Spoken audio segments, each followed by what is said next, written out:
o mesmo texto que ele usa, a mesma definição que ele usa lá no 217A, aqui no 218B. Então, praticar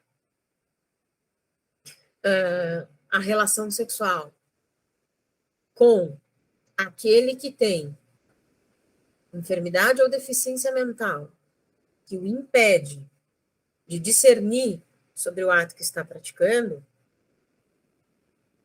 pratica estupro de vulnerável.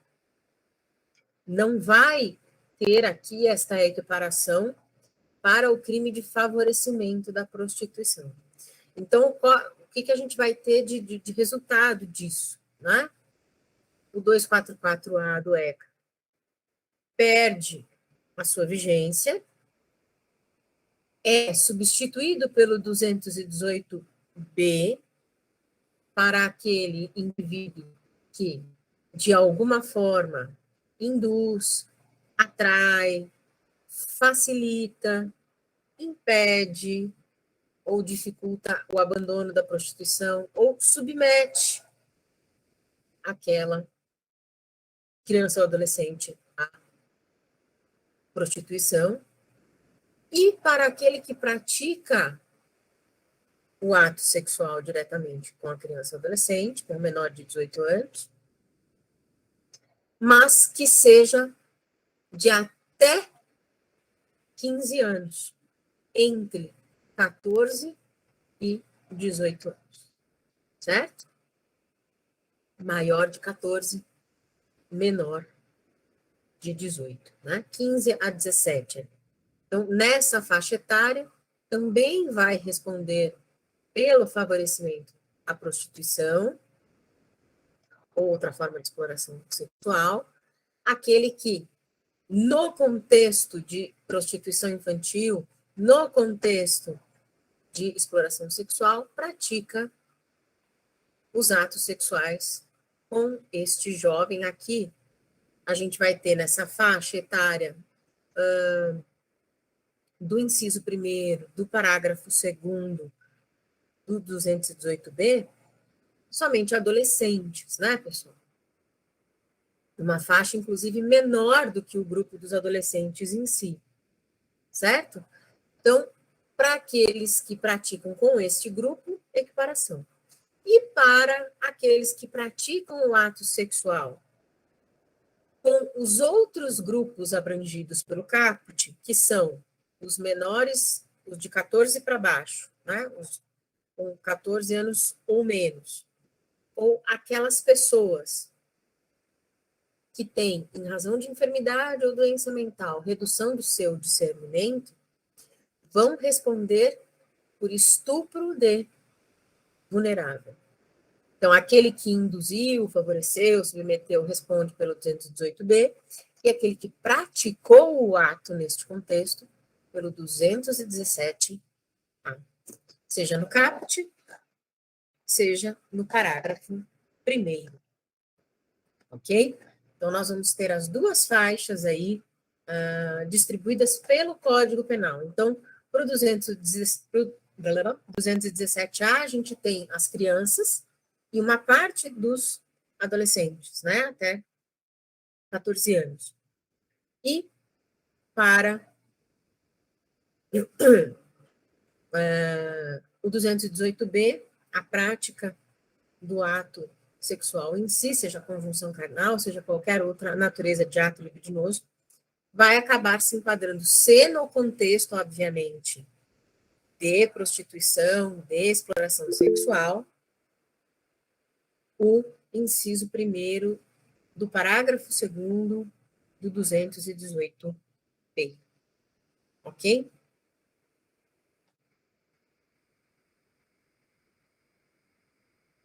Oi, Dmitry, fale.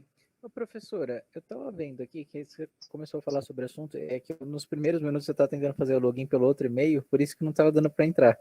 Aí a hora que eu fiz aqui com esse aqui, eu peguei meio que andando a lição. Mas assim, deixa eu entender. Se tiver qualquer benefício ou vantagem, passa a ser criminoso acima de 14, mesmo que entre 14 e 17, certo? Agora é o seguinte, eu estava lendo, se eu não me engano, aqui com o artigo 217A do Código Penal, se eu não me engano, diz aqui que. Cadê? Deixa eu pegar o nome da lei aqui, o número da lei certinho. Com a lei 2015 de 2009, entre 14 e 18, se for consentido, não é mais crime. Foi revogado, é isso? Não é estupro de vulnerável. Tá. Não é? Essa figura do estupro. Tá. De vulnerável. Então, se for consentido. Então, vamos lá. E não obtiver vantagem, se não for é. configurado o estupro, tem um aumento de pena. Certo. Mas não é estupro de vulnerável, porque estupro de vulnerável presume-se força ou algum absoluto, e ele é previsto expressamente no caput do 217A, você vê expressamente a idade de 14 anos. Certo. Então, eu só tenho essa indicação, né, de presumir que a pessoa sofreu violência nesta faixa etária. Em outras faixas etárias, você não tem essa presunção, como não tinha antes também essa presunção. Entendi, mas porque assim, eu estava tendo até umas discussões uns tempos atrás que eu considerava que seria sim se fosse o crime, mas aí as pessoas falaram, não, mas com base na lei, presume-se que a partir dos 14 anos, se não obtiver vantagem, se não tiver a foto, se não tal. Resumindo, quem tiver a partir de 15 anos poderia ter o consentimento, é isso? Você presume que sim. Tá. E uma outra pergunta também que eu tenho, uma coisa que está acontecendo muito na internet, está ficando até feio, os adolescentes se exibindo, né? Então, a exibição de menores. Como que funciona isso? É possível fazer uma denúncia? Porque, na verdade, deveria coibir esse excesso dos jovens à internet, porque está entrando numa fase, entre aspas, seria adulta antes da hora, né? Qual é o modo correto de reagir numa situação dessa, sabendo que ele, inclusive pela letra da lei, incube em crime, né? Então, mas, por exemplo, ele está colocando alguma cena erótica, alguma coisa assim, quem responde é o pai, não é? No caso, por conta disso? Depende. A gente viu aqui algumas situações, né, nos artigos anteriores, certo. Onde você tem, por exemplo, quem permite o armazenamento desse tipo de material, se efetivamente a gente está falando de sexo explícito, de algo mais erotizado, aí você vai ter efetivamente a punição daquele que armazena, daquele que da própria mídia social, né? O certo, responsável pela mídia social.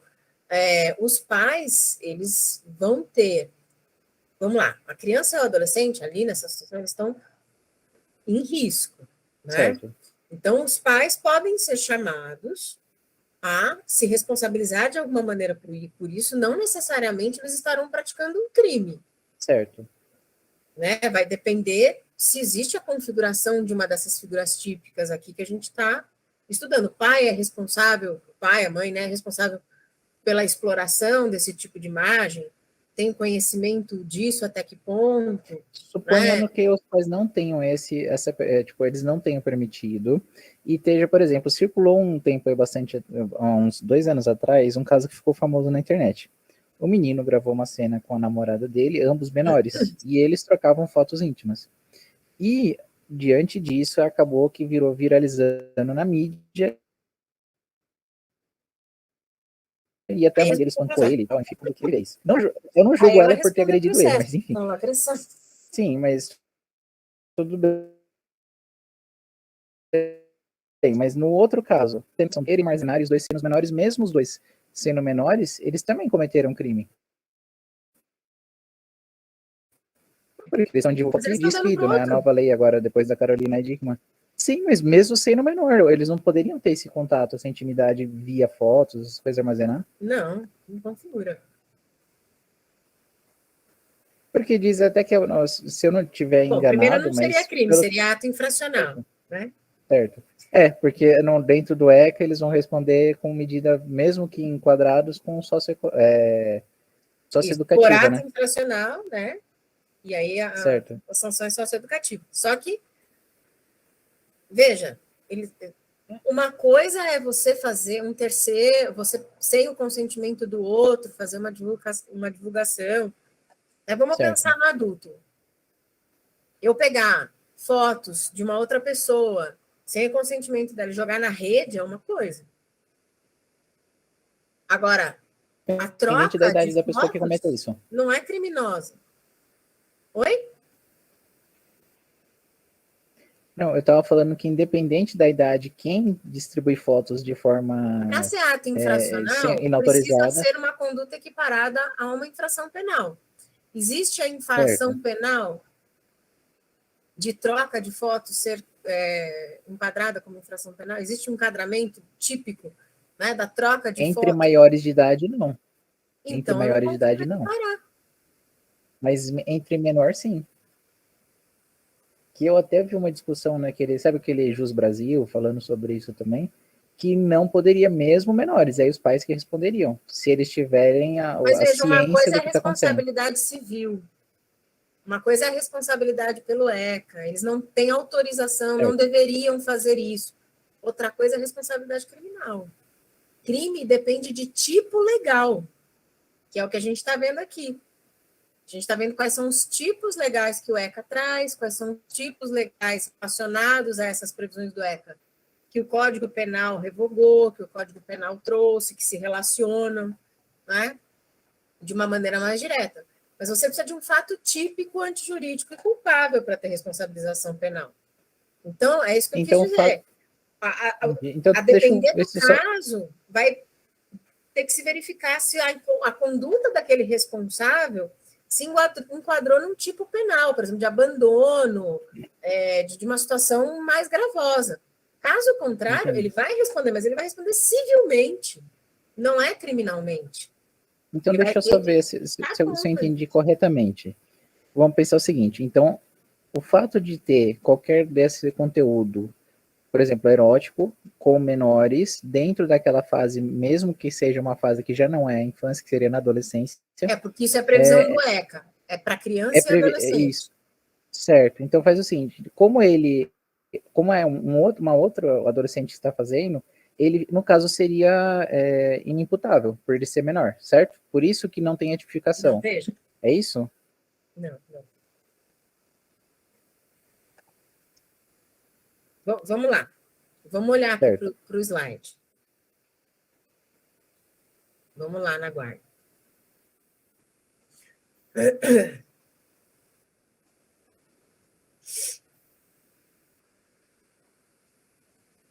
Ó, nós temos aqui algumas condutas específicas, né? Vamos usar aqui o último slide. Uhum. Simular a participação de criança ou adolescente em cena de sexo explícito. Não temos enquadramento aí. Então, eu teria que ter uma terceira pessoa aliciando, induzindo, instigando alguém a fazer uma cena de sexo explícito ou pornográfica por meio de adulteração, montagem, modificação de fotografia, vídeo ou qualquer forma de representação visual. Ok. Não é o caso. Adquirir, possuir ou armazenar por qualquer meio, troquei aqui o slide, né?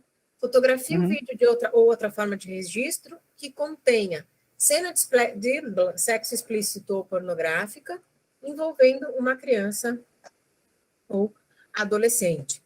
Então, adquirir, possuir ou armazenar por qualquer meio, fotografia, vídeo ou outra forma de registro que contenha cena de sexo explícito ou pornográfica. Cena. Então, veja, para eu ter a produção de uma cena, eu preciso ter um terceiro, que não é a criança, certo? Produzindo isso. E aí, a outra pessoa armazena essa fotografia, essa produção que foi realizada. Tá? Certo. Essa é uma situação diferente de uma foto minha que eu mandei para uma outra pessoa. Ninguém produziu, ninguém me induziu, e aí o fato da outra pessoa guardar isso não consegue se enquadrar nesse contexto aqui de produção. Ok? Não existe aqui a interferência do terceiro. Certo. Ok? Oferecer, trocar, disponibilizar, transmitir, distribuir, publicar ou divulgar por qualquer meio.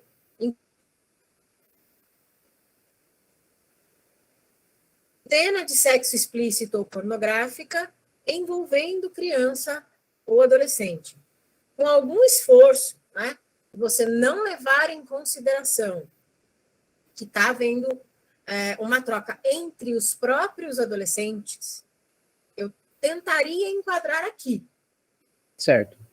Né, na situação de troca de cena pornográfica, desculpa, de material ou registro de conteúdo pornográfico. Primeiro, eu tenho que configurar, deixa eu ir lá para trás. Deixa eu voltar aqui. É só carregar.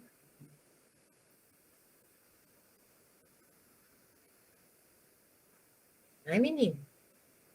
Aí. 241E. Para efeito dos crimes previstos nesta lei, a expressão cena de sexo explícito ou pornográfica compreende qualquer situação que envolva criança ou adolescente em atividades sexuais explícitas, reais ou simuladas, ou exibição dos órgãos genitais de uma criança ou adolescente para fins primordialmente sexuais. Então, eu teria primeiro que fazer um enquadramento aqui. Existe uma cena? Não. Ok. Existe uma situação real. Essa situação real, ela envolve a exibição de órgãos genitais de criança ou adolescente para fins primordialmente sexuais, né? Ela é uma situação que envolve criança e adolescente, não é? Então, alguém... Então, vamos imaginar que um desses adolescentes que está na troca de fotos, ele está sendo colocado, né, sem considerar ali a faixa etária, sem considerar o consentimento mútuo, sem considerar que não houve... Cadê o slide, certo? Sem considerar...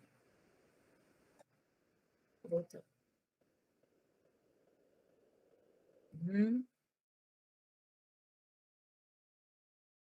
Volta. Ai, onde estava? Professor, então só pegando a lógica, então, mas aí seria enquadrado, só desconsiderando a idade. Então aí só que eles responderiam no ECA, no caso, certo? Se eu conseguir configurar aqui essa conduta, é esse raciocínio que eu estou tentando terminar. Eu teria que, para configurar aqui o 241A, cheguei nele, eu teria que considerar que eu não preciso que alguém capaz esteja envolvido nesta condição, ou que seja uma terceira pessoa realizando essa troca, essa disponibilização, esse armazenamento, essa transmissão. Tá? Ou essa publicação, ou essa divulgação, seja lá qual foi o verbo que foi utilizado. Então, primeiro eu preciso que haja efetivamente a exposição de órgãos genitais, não é? Dentro dessa situação real, ou a construção de uma cena, de alguma maneira. Depois, para que eu tenha a tipificação dentro do conceito legal, eu preciso considerar que quem voluntariamente entrega uma foto pela sua própria consciência, sem de nenhuma forma ter sido induzido, ter sido manipulado por alguém capaz, né? Porque, veja, tudo é envolvendo criança e adolescente, envolvendo criança e adolescente. Pode ser que um adolescente esteja divulgando ou transmitindo ou trocando com outros adolescentes a foto de um terceiro, aí eu vejo plenamente a tipificação. Tá? Aí esse adolescente está praticando ato infracional. Agora, na troca mútua da minha foto que eu tirei, que sem ninguém me induzir, sem ninguém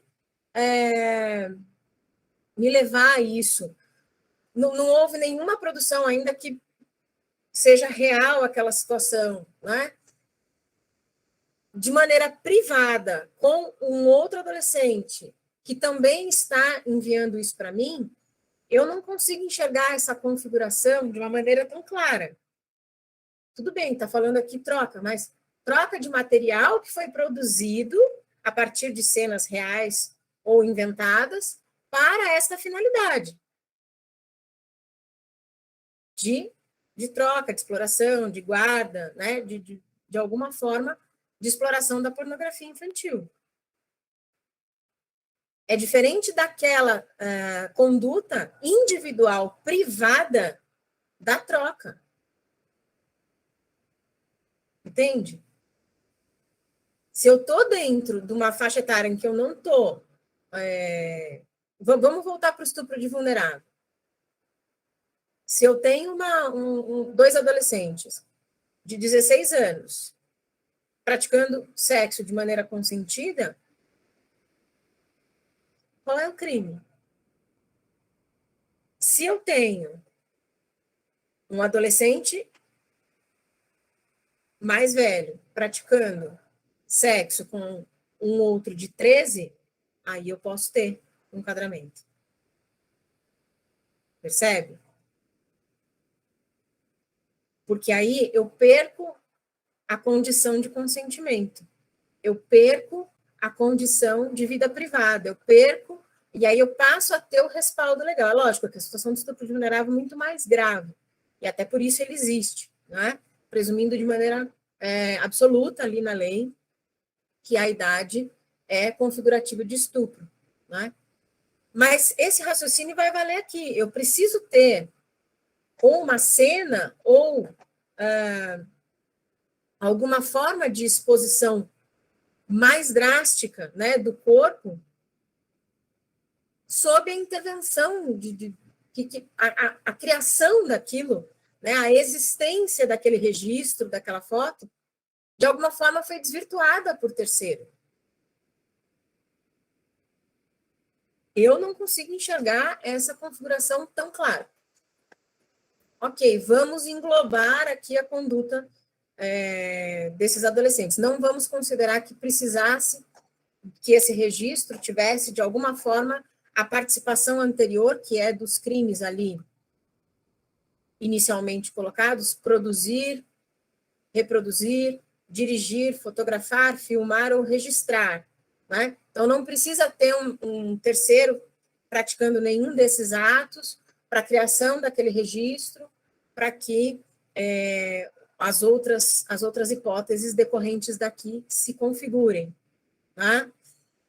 Ainda que eu pense dessa forma, que com certeza há quem pense, mas ainda que eu considere dessa maneira, será que esse consentimento não seria uma causa supralegal de excludente da legalidade, né? Então, a gente tem que pensar que a gente está aqui num conjunto de crimes onde se pressupõe a intervenção de um terceiro na vida privada de uma criança de adolescente com cunho sexual.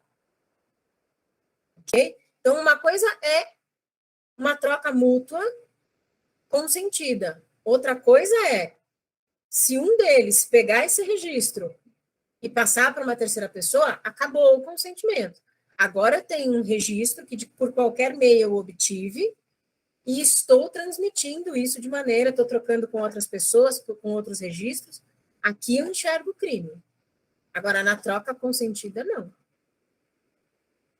Privada, individual, não consigo enxergar. Professora, então deixa eu ver se eu entendi. Esse preâmbulo eu entendi. Então, no caso, se tiver apenas a mera exibição, por vontade própria, não configuraria um crime, mesmo que seja coletiva. Porque a gente acaba presenciando os casos coletivos da pessoa se autoexibindo para um grupo tipo, de milhares de pessoas, e sendo que não deveria. Ela não vai estar praticando crime em relação a ela mesma. Certo. Comete o crime todos aqueles que assistem, no caso. Aquele que assiste, isso. Todos aqueles que armazenarem qualquer tipo de mídia, que reproduzir. Porque aí você não está no ambiente privado, consentido, você está no ambiente público. Então, por mais que você tenha obtido essa foto, esse registro, essa filmagem no ambiente público, aí isso está vedado, porque isso não diz respeito àquela conduta adolescente de troca entre eles. Assim como um adulto interagindo nessa troca consentida, ele está praticando crime, porque é uma outra situação. Sim, tem a previsão legal, inclusive, né? Então, isso teria. Então, no caso é o seguinte, se, por exemplo, a gente acaba presenciando uma cena que não deveria ter sido vista, como proceder com uma denúncia? Porque em si não vai denunciar, você vai denunciar todos os digamos assim, Delegacia, ouvintes. conselho tutelar. Conselho tutelar Mas, defende a criança. A delegacia também certo. tem a especialização, né, mesmo onde não Mas o tem que eles delegacia. procederiam? Eles entrariam em contato com esse adolescente e vai falar com os pais, fala, não, ele está fazendo isso, retira a internet dele. É o Não, não, máximo que vai acontecer. não. De novo, não misturem criminal com responsabilidade civil dos pais. Certo. A delegacia cuida do crime. Se alguém praticou o crime a partir da obtenção, do armazenamento, da transmissão, da troca dessa mensagem, se adulterou isso de alguma maneira para produzir algo de maior Compartilhou, interesse, se reproduziu, armazenou, publicou, qualquer... compartilhou, aí é uma coisa, a delegacia vai cuidar disso. Certo. Mas se a pessoa Quem vai não... cuidar se os pais estão olhando, quais são as medidas para ajudar essa criança, se precisa de uma proteção, conselho tutelar, promotoria da infância, juízo da infância. Não diz respeito à vara criminal. Entendi. Então, de forma alguma, essa criança vai responder penalmente pelo ato que ela cometeu. Vão responder todos Não os teria outros... sentido, né? O ato de autoexposição não teria sentido. Mas ela não está se Uma pessoa que se auto-prejudicando? corta responder por lesão corporal. Não faz, Não faz nesse sentido, nessa comparação, não faz não dá sentido. nexo. Sim. Você entendeu? Por isso que acaba tendo que essas situações acontecendo aí na mídia, porque não tem como cercear isso que é o problema. Existe a tentativa de controle, né?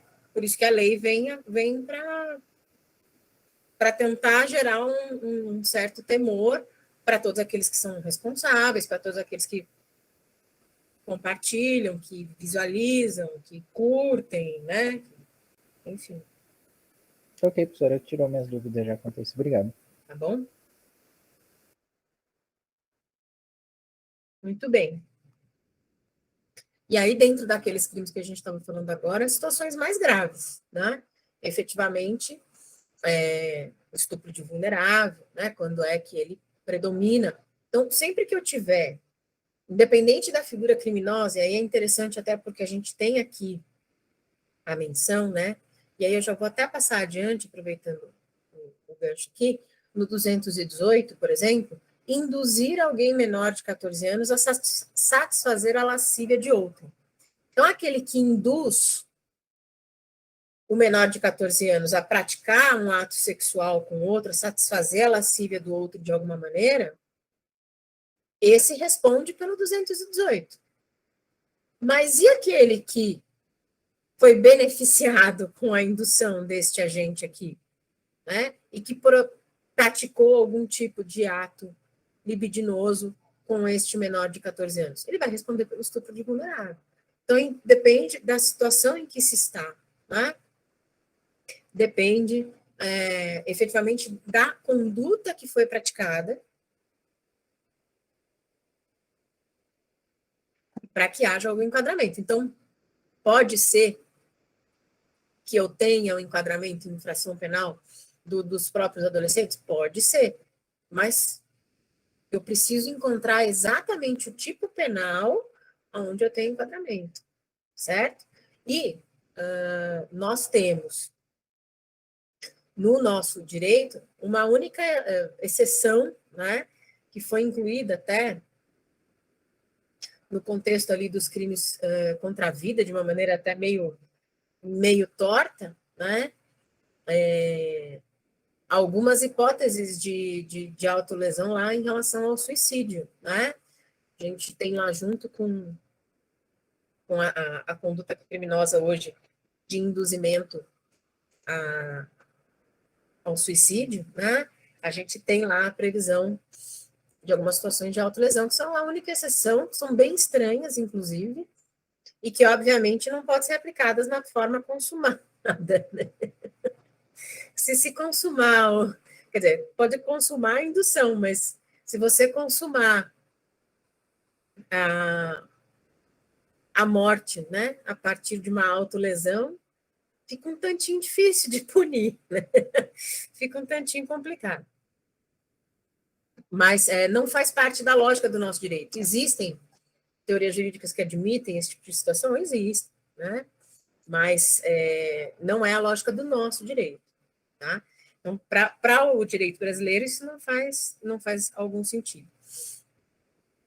Bom, vamos lá. 218, portanto, quem induz a criança, né, ou adolescente de até 13 anos, né, menor de 14 anos, a praticar algo que satisfaça a lascívia de outra, responde também pelo Código Penal, pela corrupção de menores. Por que eu destaquei, né, esse artigo 218? Primeiro, para diferenciar aí essa conduta de quem simplesmente realiza a indução daquele que efetivamente venha a praticar um ato libidinoso com essa criança, com esse adolescente. Tá? Depois, porque com o mesmo nome, a gente tem no ECA uma figura criminal também, né? Um outro tipo penal. A gente tem no Código Penal o artigo 218, chamado corrupção de menores, que é de conteúdo sexual, dentro da lógica que nós estamos trabalhando aqui.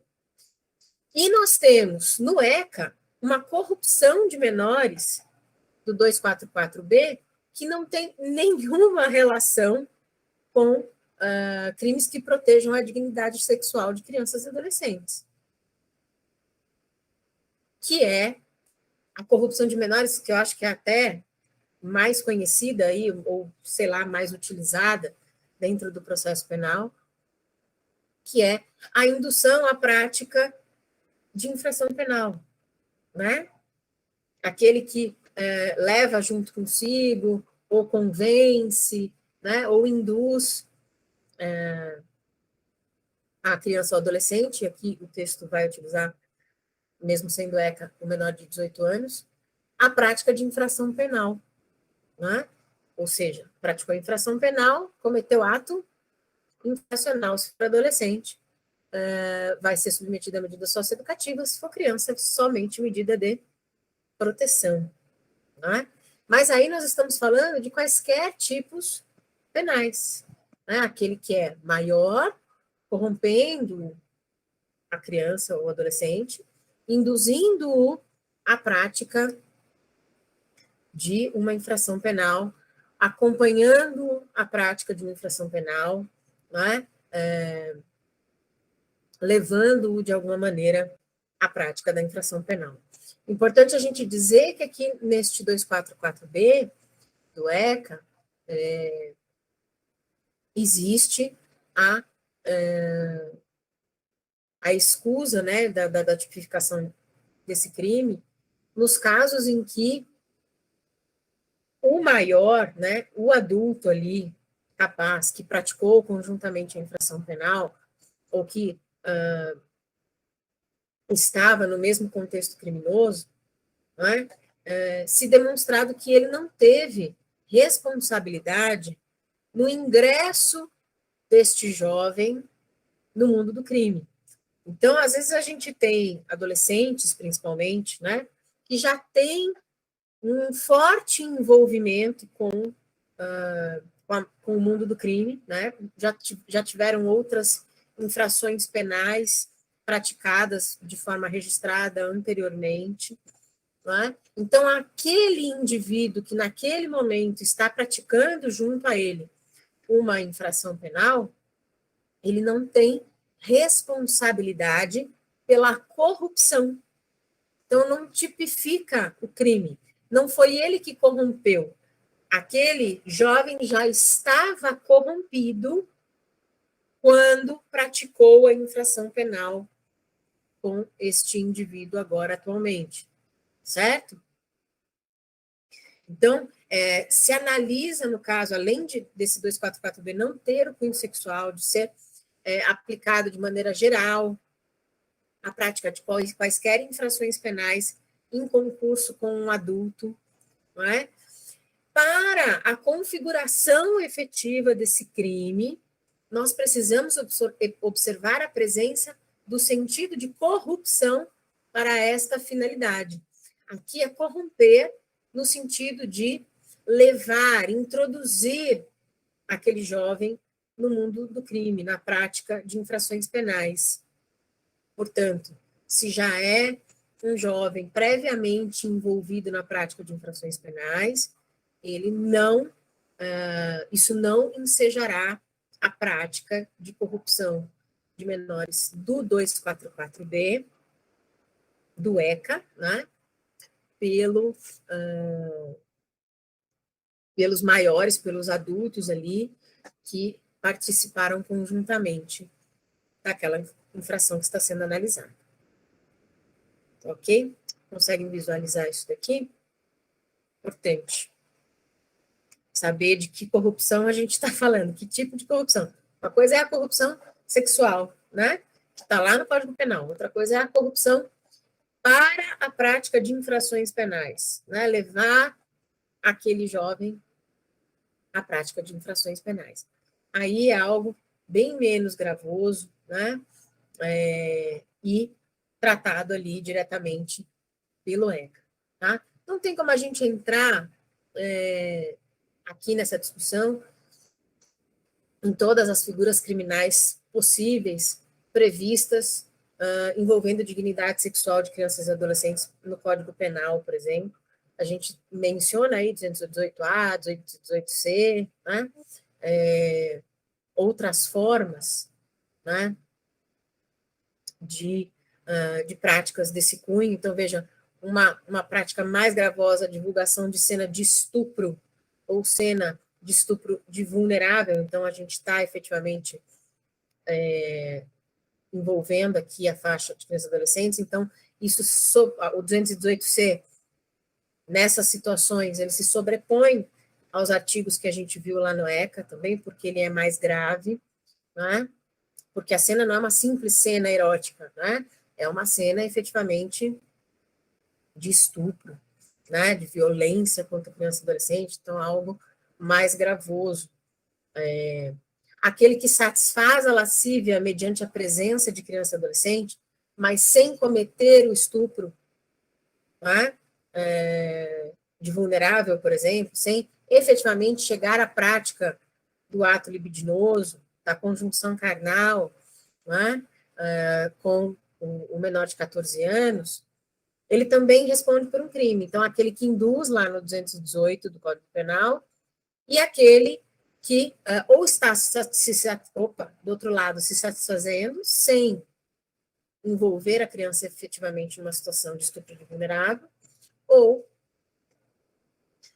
aquele que faz com que a criança se envolva efetivamente na prática de ato libidinoso, aí ele pratica o estupro de vulnerável e não só a satisfação da lascívia, ok? Por exemplo, obrigar a criança a assistir uma cena de conjunção carnal, porque isso lhe traz prazer, também se enquadra a satisfação da lascívia, né? Enfim, temos aí uma infinita possibilidade de situações de satisfação da lascívia aí, na presença de crianças e adolescentes. Então, é punido aquele que induz, aquele que utiliza a criança como meio de satisfação da sua lascívia, e, dependendo da gravidade do ato praticado, vai se configurar o estupro de vulnerável. Agora, sempre com esse cuidado. O Código Penal, ele trabalha com outras faixas etárias, então ele pega um pouco de criança, um pouquinho de adolescente, né? Ele trabalha com a faixa ali de 14 anos, alguns ele inclui a idade de 14 anos, em alguns ele exclui a idade de 14 anos, trabalha com 13 para baixo, né? Para algumas figuras criminosas. Então, sempre ter atenção aí, a depender de cada caso, né? Da possibilidade de enquadramento nos crimes. E sempre lembrando, não conseguir enquadrar num tipo penal, a conduta acaba se tornando impunível. Né? Mas essas condutas contra criança e adolescente, principalmente ali do adulto, né, do maior de 18 anos em relação a crianças e adolescentes, elas têm uma sorte muito grande de tipos penais, né, sendo praticados, então,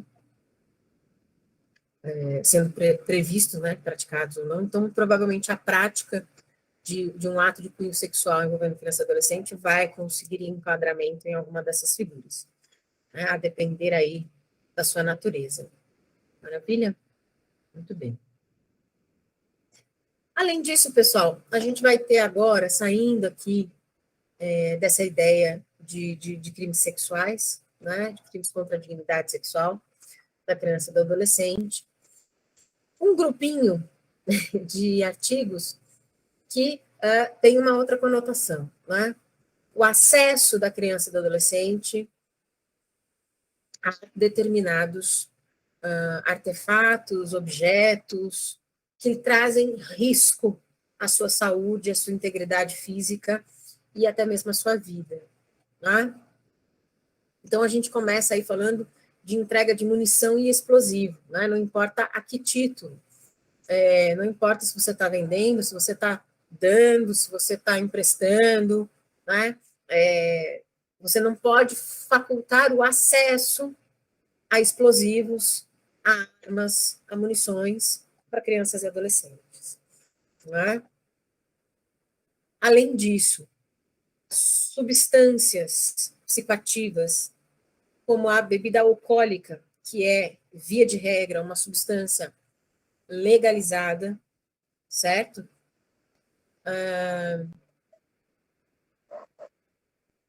Alguém vai falar? Escutei. Microfone aberto? Não?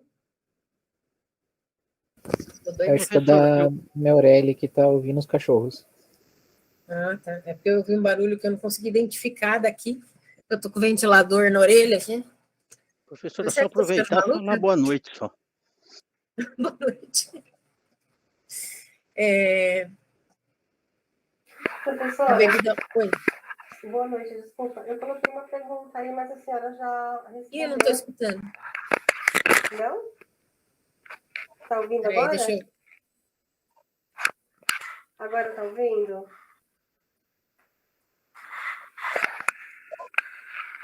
Ah, estou vendo a sua pergunta aqui. Eu escutei alguma coisa de pergunta aqui para o Meet. Ô, professor, e outra, senhora, desculpa da nossa turma não estar muito participando da aula hoje, porque nós já tivemos um conteúdo bem parecido com esse com a professora Manu, nossa da faculdade. Ah, sim. Bem legal. Muito bem.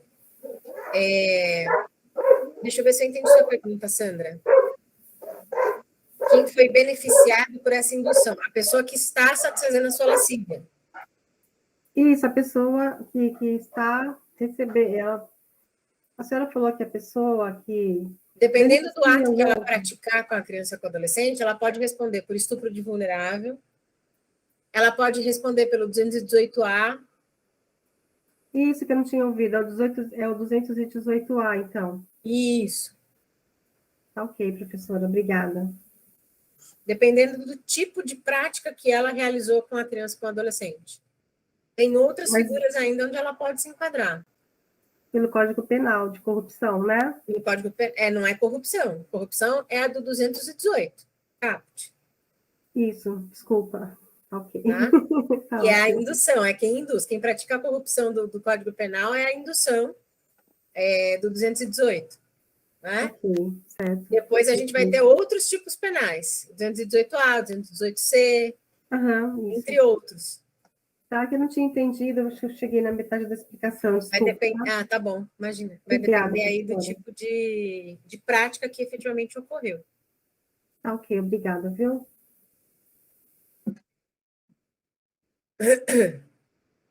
Muito bem. No 243, a gente vai ter substância psicoativa, a gente vai ter bebida alcoólica, que é uma substância, via de regra, legalizada, né? O comércio da bebida alcoólica é legalizada, mas ele é legalizado para adultos, né, pessoal? criança e adolescente não deve beber, né? Então, aquele que ministra, veja, ministrar é simplesmente servir, né? E o código ainda, o ECA ainda faz questão de colocar servir e ministrar, porque se você disser, não, mas eu não estou servindo porque eu não sou garçom, eu estou dando para ele beber, não, tudo bem, então enquadra em ministrar. Então, aqui o tipo procura ser bastante abrangente, né? Até porque o ministrar não implica necessariamente em você colocar no copo para a pessoa beber, mas você, por exemplo, colocar na boca, colocar dentro de uma mamadeira, colocar em qualquer lugar onde isso possibilite fazer, né, com que exista a ingestão de bebida alcoólica por qualquer meio, né? Entregar, fornecer, né? Tanto faz, mais uma vez também, ainda que de cunho gratuito, né? De forma gratuita. Isto também já implica na realização de uma conduta criminosa, certo? Temos aqui o 243 para punir essa conduta criminosa. Então, veja, uma substância psicoativa, obviamente, gera risco para o desenvolvimento físico e psíquico, né, da criança e do adolescente. Então, ainda que uma substância, via de regra, legalizada, você fornecer isso à criança e adolescente é crime, ok? Então, aqui existe uma abrangência, né, de substâncias psicoativas em geral. A especificação que o artigo exige aqui é que tenham capacidade de causar dependência física ou psíquica, né? E aí o exemplo, para que se entenda do que é que o artigo está falando aqui, é a bebida alcoólica, tá? Então, existe aqui uma abrangência de uma série de substâncias. Agora, veja, existe aqui uma outra ressalva, a justa causa. A gente tem duas observações a fazer em relação ainda a esse 243, né? Veja, justa causa. Existem situações em que drogas precisam ser ministradas, né, substâncias psicoativas, precisam ser ministradas a crianças e adolescentes. Existem medicamentos, por exemplo, para o tratamento daquele transtorno do déficit de atenção, né, hiperatividade, déficit de atenção, depressão, pode acometer criança e adolescente, e existem alguns medicamentos que causam dependência. Uma outra criança ou adolescente pode ter uma doença grave que cause muita dor. E o remédio que é administrado para dor é uma substância psicotrópica que causa dependência com uso continuado, capaz de causar essa dependência pelo uso continuado. Em tese, se enquadraria aqui. Só que aí existe uma justa causa para que se esteja, de qualquer forma, ministrando, servindo, entregando essas substâncias, essas drogas para a criança e adolescente? Óbvio que sim, né? Existe a possibilidade de demonstração dessa justa causa. Além disso, uma outra observação que se precisa fazer. Esta substância que está sendo entregue à criança ou adolescente é cocaína. Será que a pessoa vai responder pelo artigo 243? Óbvio que não, né, pessoal? Porque a cocaína é uma substância psicotrópica, né, classificada dentre as substâncias de produção, comércio, uso, proibido no Brasil. E tem uma legislação própria para cuidar dessas substâncias proibidas, que é a lei de drogas, né? Então, quando eu saio da esfera de substâncias legalizadas, eu não vou mais aplicar o 243. Eu vou me utilizar da lei de drogas. Então, o 243, em relação à lei de drogas, ele tem um caráter subsidiário. Então, primeiro, para ele se configurar, eu preciso que não haja justa causa para que aquela substância esteja sendo ministrada. Segundo, se a substância naquela forma é proibida, é importante ressaltar, naquela forma, né? Com aquela composição é proibida, então aí a gente tem a aplicação preferencial da lei de drogas, tornando o 243 do ECA um crime subsidiário a estas condutas. Eu fiz essa ressalva, né? Naquele formato, daquela forma, né? Com aquela apresentação, com aquela constituição, com aquela combinação, né? Porque existem algumas substâncias que, em determinados formatos, ou com o isolamento da substância para uma determinada finalidade, elas são permitidas, elas não são proibidas, né? Hoje a gente tem, já há bastante tempo, né, uma discussão muito grande em relação ao uso da cannabis para alguns tratamentos de dor, né, epilepsia, algumas outras situações assim, e existem já alguns formatos liberados no Brasil. O que não é permitido é a produção ainda, né, e nem o plantio para finalidade medicinal, que é o que se discute atualmente, principalmente.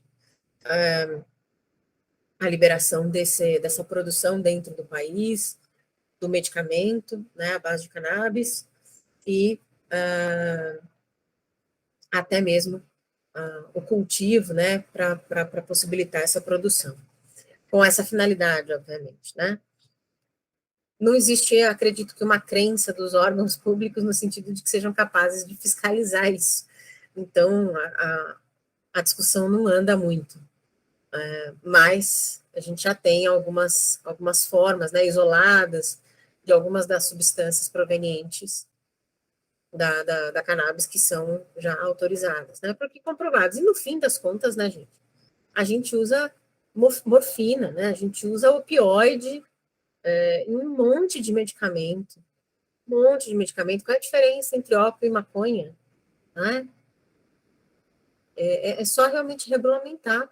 Você não precisa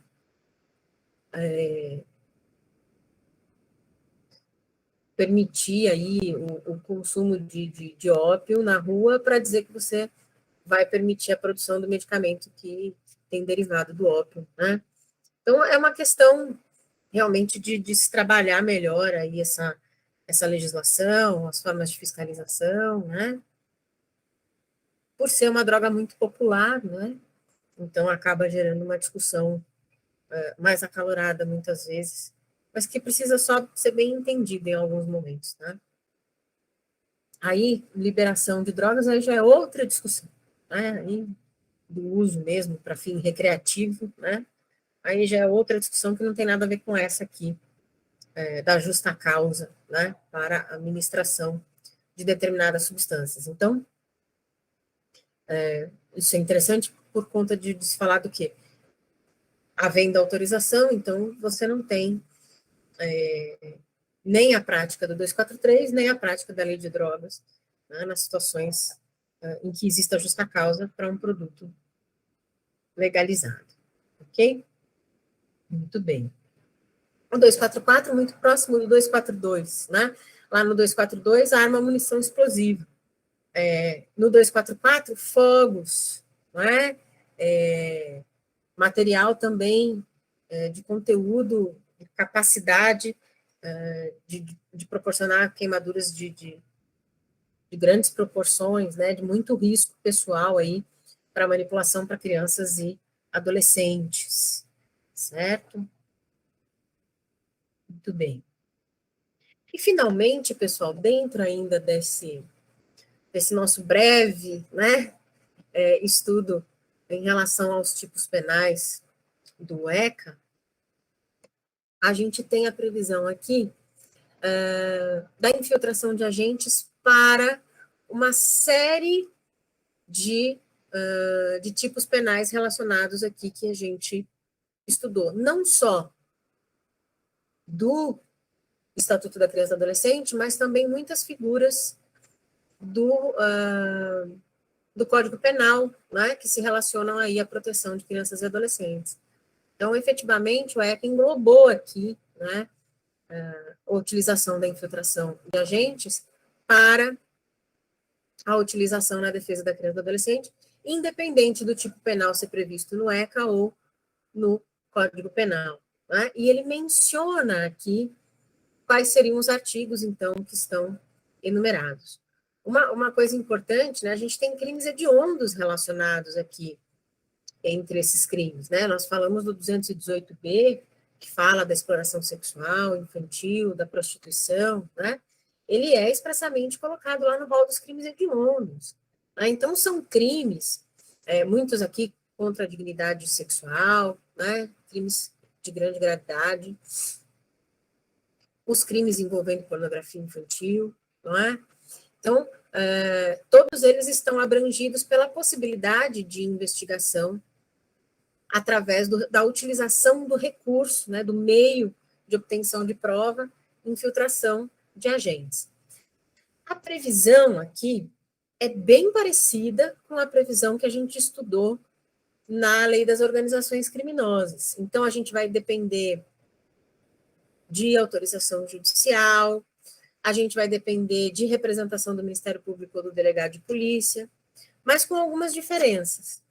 Primeiro, essa infiltração aqui, ela é voltada diretamente para o que se chama lá na Lei das Organizações Criminosas de infiltração virtual, né, que é o meio de uso de infiltração. Eu ia falar investigativos, não sei. De meios investigativos,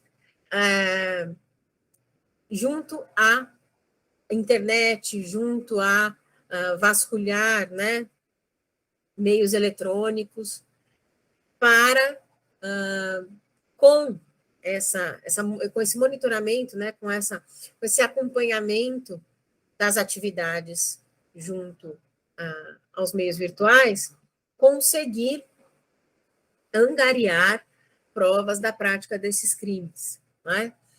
Lá na Lei das Organizações Criminosas, a gente tem uma separação, a infiltração de agentes tradicional e a infiltração de agentes na internet, que inclusive tem os prazos muito parecidos aqui com esses daqui, né? Lá a gente não tem essa previsão inicial dos 90 dias, em especial para o virtual, lá já são 6 meses, né?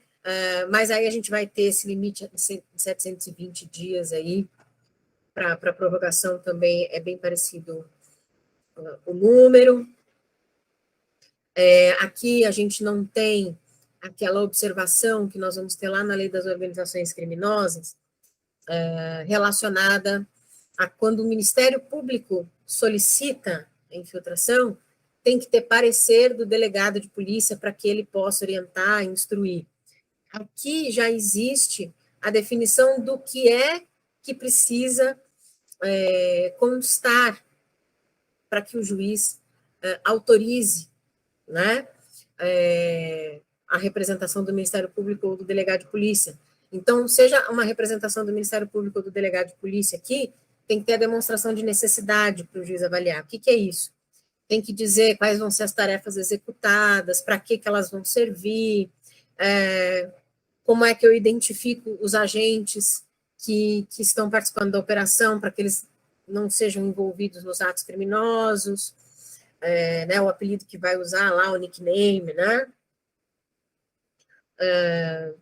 Quais vão ser os IPs utilizados, que tipo de operadora, da onde eles vão acessar, todos os detalhes necessários para a identificação, então, dos atos que esses agentes irão praticar, né, para realmente haver uma separação aí, uma possibilidade de monitoramento da regularidade dos atos praticados pelos agentes, né?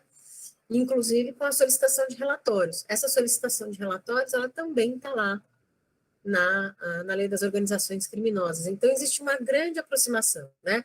Às vezes, a substituição de uma ferramenta ou de outra, que nem aqui pede todas as informações.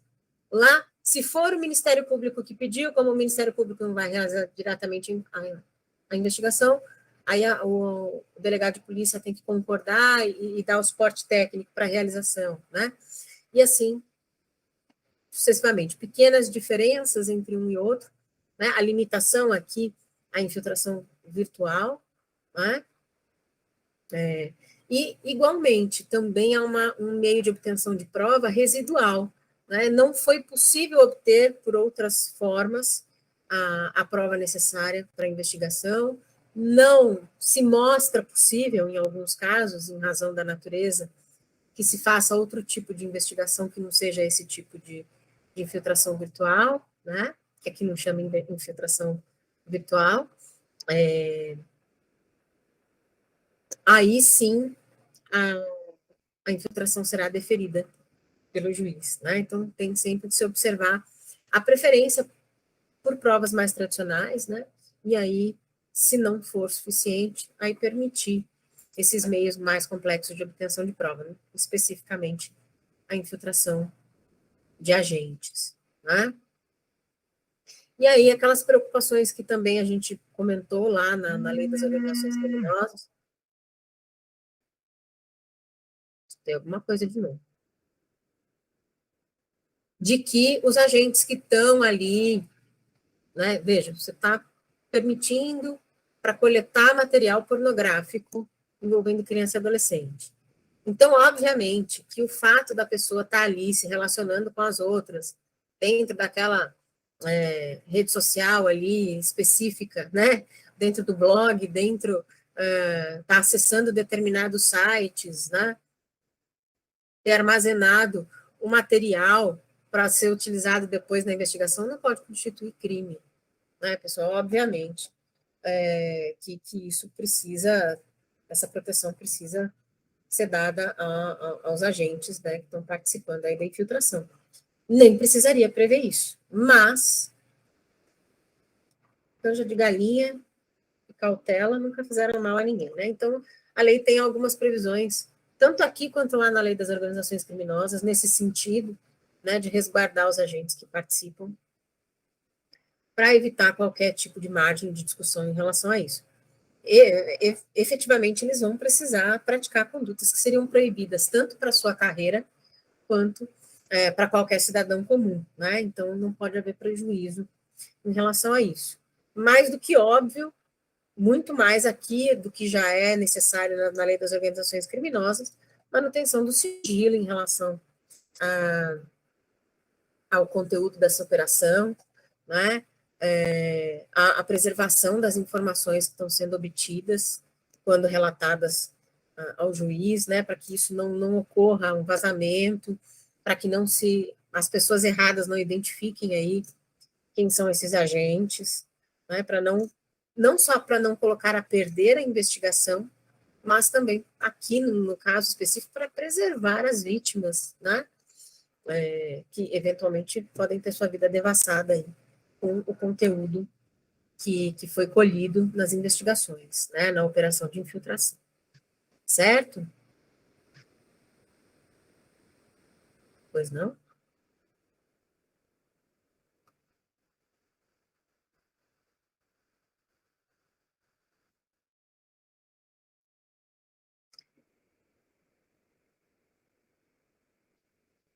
Oi, Guilherme. Acho que o Antônio já te deu aí, né? Meu e-mail. Ok. É esse mesmo. Maravilha. Certo, pessoal? Observações, dúvidas ainda em relação a esse conteúdo? Podemos dar uma olhadinha nos outros comparativos que a gente tem lá para fazer? Professora, Hum, se fosse possível, eu gostaria que a senhora falasse um pouquinho sobre aquela diferença do artigo 239 e o 245, no parágrafo 2º, que eu fiquei com dúvida. vamos lá. Obrigada. Deixa eu abrir aqui.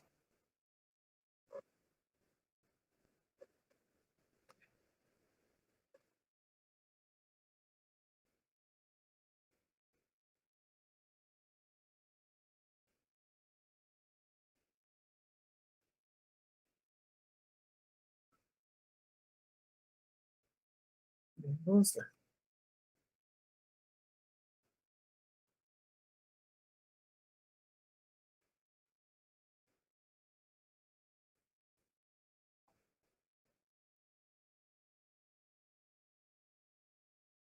Chegou. A gente falou lá na aula passada em relação a algumas figuras, né, que envolvem aí a exposição de criança ou adolescente, a entrega de filho, né, a uma situação de risco, né, ou por interesse econômico, né, ou porque a expõe a uma situação inadequada moralmente, né, para a sua educação, efetivamente, etc. Essas situações elas vão se dividir entre o ECA e o Código Penal. No Código Penal, a gente vai ter a entrega de filho menor à pessoa inidônea. Então, a preocupação do artigo 245, né, em termos de bem jurídico, aqui, é mais voltada a colocar moral ou materialmente em perigo esse filho menor de 18 anos. Então, primeiro, é uma conduta específica a ser praticada pelos pais, né? Porque aqui nós temos a situação do filho, efetivamente, como vítima. Para ser filho, eu tenho que ter pai e mãe, né? Então, para que o filho seja prejudicado, entregue, quem tem que fazer isso é o pai ou a mãe, certo? Muito bem. Aquele que se coloca nessa situação, pelo menos. Não importa o tipo de vínculo também, se jurídico, se natural, né? Mas desde que tenha essa relação de pais e filhos, tá? Então, o filho menor de 18 anos, ele é colocado, veja o termo que o 245 usa, em companhia de pessoa que cria um risco moral ou material a essa criança. Então, alguém que ele saiba ou deveria saber que não vai cuidar bem da criança, ou que reside num lugar absolutamente inadequado, né, que moralmente não é adequado para a permanência da criança. Por exemplo, uma pessoa que tem hábitos muito promíscuos, ou que mora nos fundos do prostíbulo, ou que usa drogas, né, proibidas, né, substâncias psicoativas não legalizadas em grande quantidade, uma pessoa que se alcooliza em demasia, uma pessoa que não tem condição psíquica de dar suporte material a uma criança ou um adolescente, né, que vai deixar de prover alimentação, que não tenha condições materiais para isso. Enfim, alguma situação que os pais sabem ou deveriam saber que vai causar um risco, ou de natureza moral, ou de natureza material, física mesmo, né? Falta de suprimento das necessidades básicas dessa criança ou adolescente, né? Deste filho, que aqui tem que ser o filho, não é qualquer criança ou adolescente, filho. Né? Então,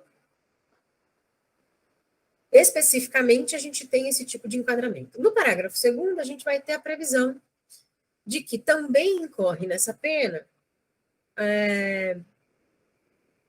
embora excluído o perigo moral ou material, aquele que auxilia na efetivação de ato destinado ao envio do menor para o exterior, com o fito de obter lucro. Então, aqui no parágrafo 2º, a gente tem uma ampliação para além dessa situação da companhia. É bem diferente, né, o caput do 245 do parágrafo 2º. O parágrafo 2º, ele trata de uma situação onde não se exige mais essa ideia do risco moral ou material. Não se exige mais, não existe mais o fato de se entregar para a companhia, não. Quando eu vou para o parágrafo 2º, eu estou falando efetivamente de enviar um menor para o exterior para obter lucro, para obter vantagem financeira. Então, são duas disposições diferentes. Quando eu falo do 238, do ECA, eu tenho a figura do filho, embora aqui ampliada para pupila e terceiro também. Mas, então, eu teria que confrontar aqui, né, ou harmonizar uma eventual aplicação do 238 com o caput do 245, concorda? Que fala da situação lá do filho, em má companhia, né? Muito bem. Quando eu faço essa comparação, eu preciso observar que o ECA, ele tem algumas disposições que diferem do 245 do Código Penal. Por exemplo, aqui a gente tem o pupilo, o terceiro incluído. Lá, a gente vai ter o filho somente. Só que, vamos lá. O pai entrega o filho menor a uma pessoa, olha o exemplo, de má reputação, para simples convivência. Uma coisa. Quando eu tenho mediante paga ou recompensa, é uma situação muito mais específica. Então, se eu tenho apenas a companhia de pessoa que não deveria estar com a criança e adolescente, o meu filho foi entregue a essa pessoa para a sua companhia, para ficar em sua companhia, não é para fazer companhia, né? Mas para ficar em sua companhia, não significa que eu não vou ver mais a criança, que eu dei a criança, que eu vendi a criança, né? Mas eu coloquei sob os cuidados daquela pessoa que eu não deveria ter colocado, eu estou configurando 245. Quando eu pego o meu filho, e aí só na figura do filho, efetivamente, que eles vão confrontar, e solicito paga ou recompensa para entregá-lo para alguém, aí eu estou no 238. Porque aí o ECA é a lei especial que prevalece sobre a lei geral. Ok? Então, eles precisam conviver. O caput do 245 tem um conteúdo diferenciado em relação a esse filho, que é a situação moral, a situação material que a gente explorou agora. Mas se eu tenho pagamento de recompensa pela entrega do filho, prevalece o ECA. Em relação ao pupilo terceiro, não tem o que dizer, é o ECA, porque o outro não está prevendo isso. Ok? Beleza? Quando eu vou para o 239, promover ou auxiliar a efetivação de ato destinado ao envio de criança ou adolescente para o exterior. Aí eu estou falando lá do parágrafo 2º, é mandar para o exterior. Mas aqui no ECA, eu também vou ter mais uma hipótese. Eu vou ter com o fim de obter lucro, que nem eu tenho lá no 245, parágrafo 2º, e também vou ter com inobservância das formalidades legais. Mas se eu estou falando da hipótese de confronto, que é com o fim de obter lucro, vou mandar criança e adolescente para o exterior com o fim de obter lucro, prevalece o 239, que é a lei especial, que é a lei posterior, e que abrange um número de possibilidades maior, inclusive, porque eu posso, eventualmente, não provar o fim de lucro, mas eu provei que eu mandei aquela criança e adolescente para fora do país sem realizar uma transferência de guarda, sem providenciar uma adoção. E aí, aqui, qualquer pessoa pode fazer esse envio. Não interessa se é o pai, se é a mãe, se é o tio, se é o tutor, se é o curador, se é o vizinho, se é um desconhecido, né? Se é alguém contratado para fazer isso, não importa. Tá? Então, ele consegue abranger um número muito maior de situações já de cara, mas mesmo no confronto direto, O 239, ele vai se sobrepor ao parágrafo 2º do 245, porque ela é uma lei especial, o ECA, né? E é uma lei posterior ao Código Penal. Ok? Então, em relação especificamente ao envio para o exterior, o parágrafo 2º do 245 perde a possibilidade de aplicação em confronto com o 239. O 239 prevalece. Ok? Muito obrigada, professora. Clareou Melhorou? bem. Nossa, demais. Muito obrigada mesmo. Então, tá bom.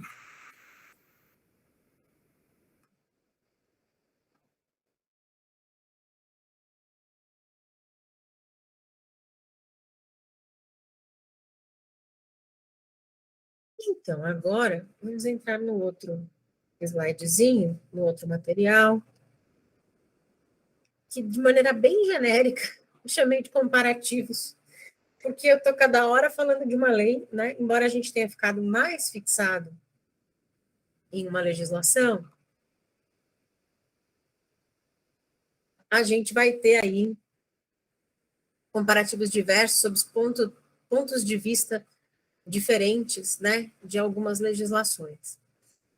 Algumas coisas importantes, né, como a gente falou muito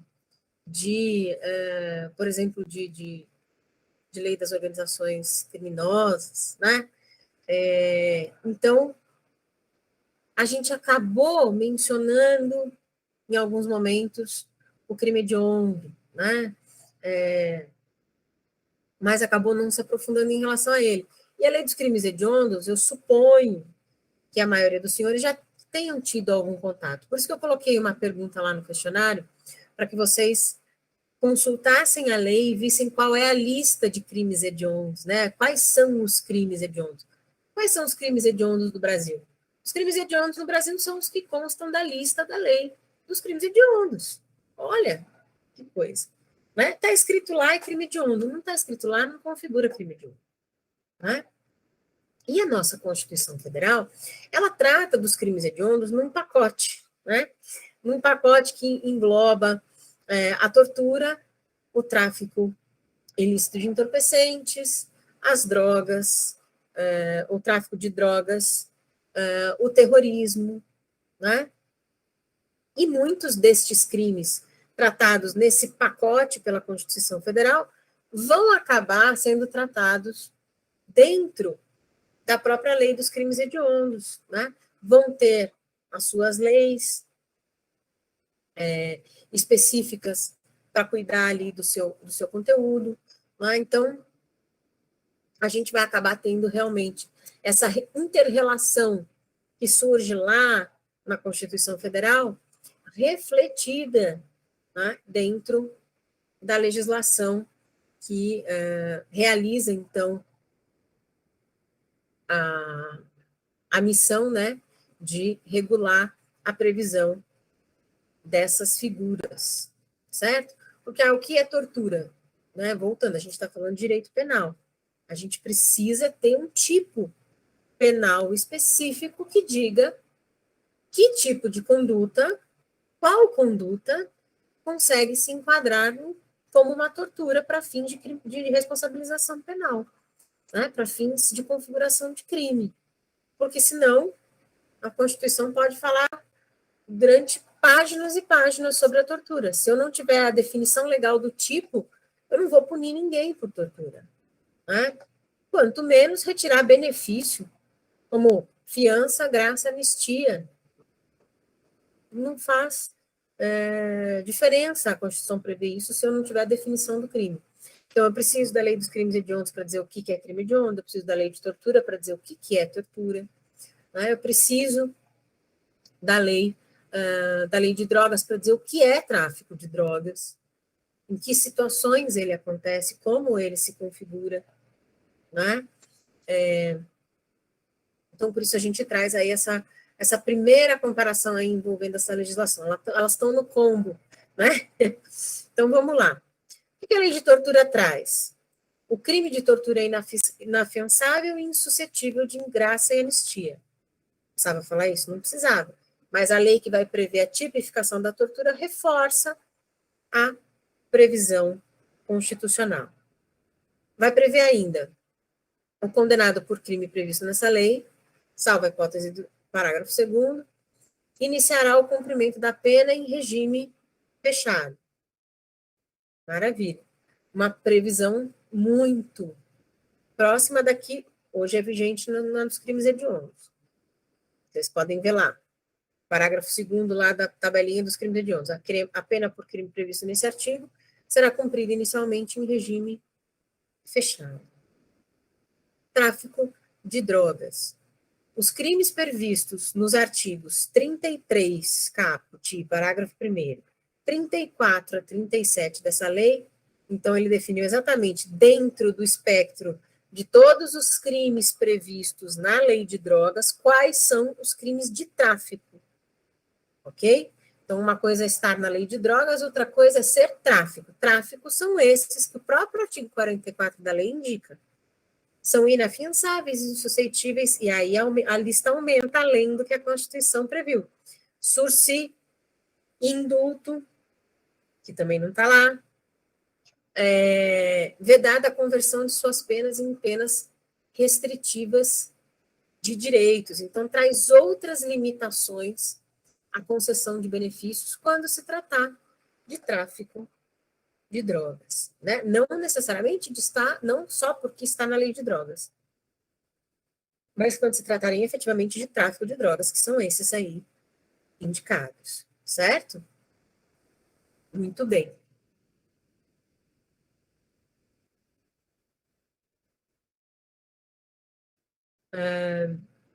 Observação importante, retirada da lei a questão da liberdade provisória como um impeditivo para os crimes hediondos, né?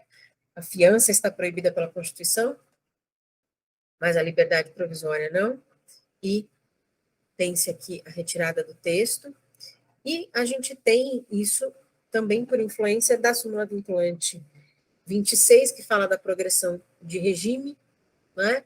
E que alterou o parágrafo 1º aí, havia inicialmente na lei dos crimes hediondos a previsão de cumprimento da pena totalmente em regime fechado, né? E aí, isso foi julgado efetivamente inconstitucional, né? E gerou súmula vinculante, ok? Além disso, a previsão da possibilidade de exame criminológico, né? Então, a gente tem a declaração de inconstitucionalidade no parágrafo 1º, a gente tem a declaração de possibilidade de progressão de regime, ok?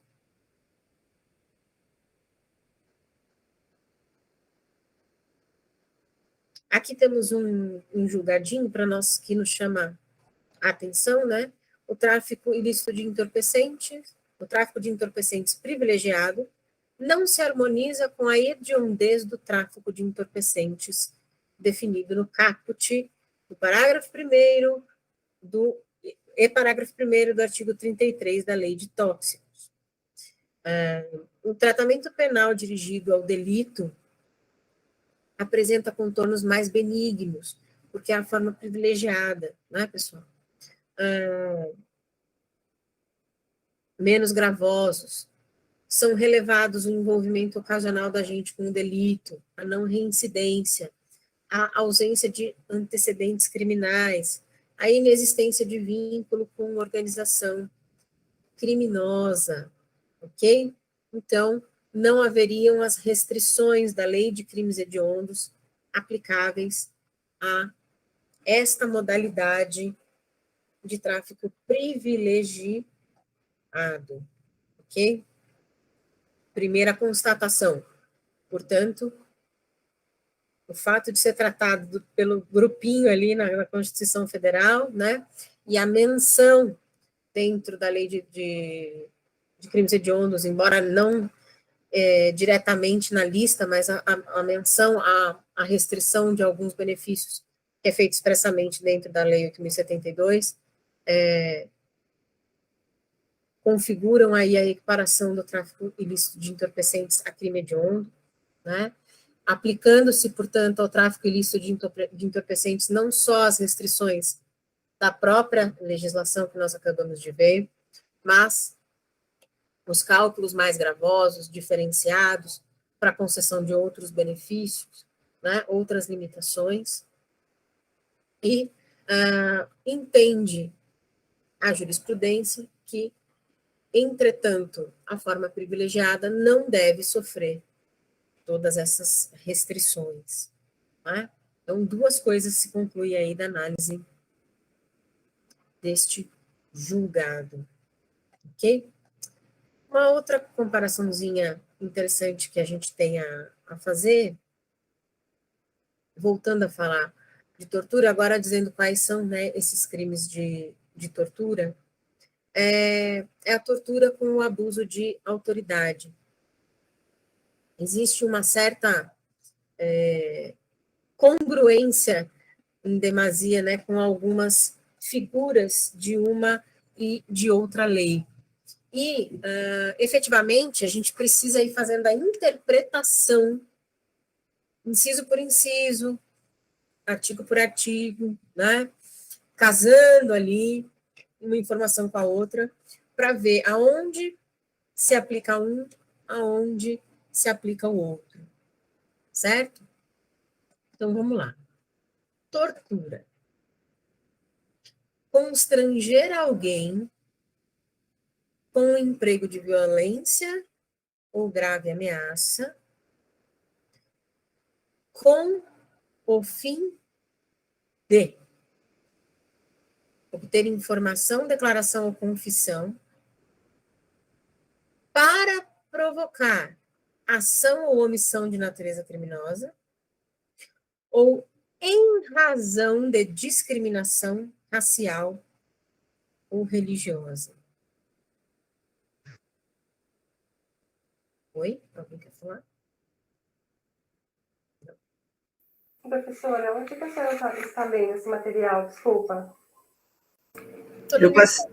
Eu passei no grupo e no recados aí, Sandra. E está no APA também. Estou no APA errado, então. Estava no anterior. Eu passei o código, acho que desse aqui. Tá, eu vou pegar aqui. Obrigada, professora. Perdida aqui hoje. Obrigada, Cida. Vamos ver lá.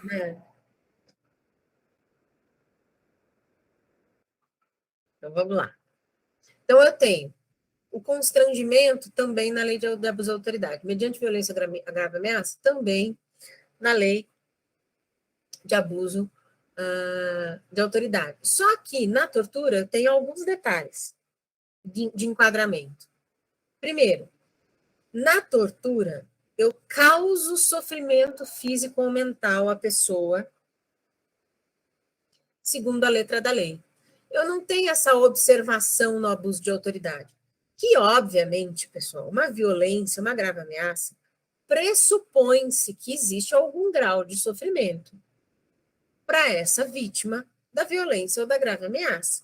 Né? Então, o constrangimento aqui, em ambas, tem o mesmo sentido. Constranger é impor, né? Impor, obrigar alguém a fazer alguma coisa com violência ou grave ameaça. Né? Se a gente não estiver falando do preso ou detento, que vejam aí na lei de abuso da autoridade, eu tenho uma observação, é preso ou detento, certo? Se eu não estiver falando do preso ou detento especificamente, o que é que me faz separar esse constrangimento mediante violência grave ameaça do constrangimento mediante violência ou grave ameaça de uma lei para outra, da tortura para o abuso de autoridade? Primeiro, a observação que a lei de tortura faz sobre o causar sofrimento físico ou mental nos remete à observação necessariamente de constatação deste sofrimento. Eu não posso presumir que toda violência ou grave ameaça causa um sofrimento de natureza física ou de natureza mental. Eu preciso demonstrar este sofrimento, não somente a materialidade da violência, por exemplo, Mas eu preciso demonstrar que a materialidade daquela violência é complementada pela existência de um sofrimento. Então, eu preciso colher da pessoa informações, por exemplo, sobre o que ela sentiu, como ela se sentiu em relação àquela atitude, não é? Quais foram as consequências daquele ato de violência ou grave ameaça. Mais do que isso, aí nós vamos para as finalidades, nós vamos para os motivos, né? Então, eu tenho duas finalidades e um motivo aqui na lei de tortura inicialmente. O fim de obter informação. Declaração ou confissão. Certo? Informação, declaração ou confissão. No abuso de autoridade, vamos lá para o inciso 3º do artigo 13. Produzir prova contra si mesmo. Se a prova que está sendo produzida é uma declaração ou uma confissão, eu estou na tortura. Se eu tenho um outro tipo de prova, né, o uso da violência ou da grave ameaça, para produzir um outro tipo de prova, para que a pessoa produza um outro tipo de prova contra si mesma, ela está no abuso de autoridade. O agente, né, o agressor. Letra B. Para provocar ação ou omissão de natureza criminosa. Então, eu vou forçar a pessoa a realizar um crime. É uma outra espécie de tortura. Eu torturo a pessoa, causo sofrimento a ela, mediante violência ou grave ameaça, para que ela cometa um crime. Eu não tenho essa situação aqui no abuso de autoridade, no artigo 13. Ou em razão de discriminação racial ou religiosa. Ok? Em razão de discriminação racial ou religiosa. Aqui é muito mais amplo. Né? Aqui eu não vou estar falando, se for preso ou detento, eu já tenho a preferência, em alguns casos, do abuso de autoridade. Né? E aqui, isso, na letra C, na linha C do inciso 1º, isso fica mais claro. Né? Fica mais fácil de fazer essa separação pelo tipo de pessoa, não é? De que se está falando. Né? Então, além de eu ter a questão do sofrimento físico ou mental demonstrado, eu vou ter também aqui na linha C uma questão muito mais ampla, né? Que não precisa estar relacionada aí a uma situação de alguém preso, de alguém detido, né? Para qualquer finalidade. É lógico que a tortura também, quando ela envolver uma situação de alguém que não está preso nem detento, automaticamente eu já não tenho conflito com o abuso de autoridade. Né? A gente está falando dos pontos onde eu tenho exatamente o conflito. Não é preso ou detento, tortura.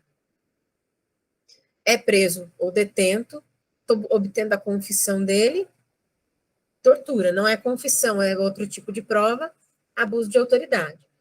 Se eu tiver nos incisos 1º e 2º do 13 da lei de abuso de autoridade, eu também não tenho choque com a lei de tortura. Prevalece a lei de abuso de autoridade sem maiores dificuldades.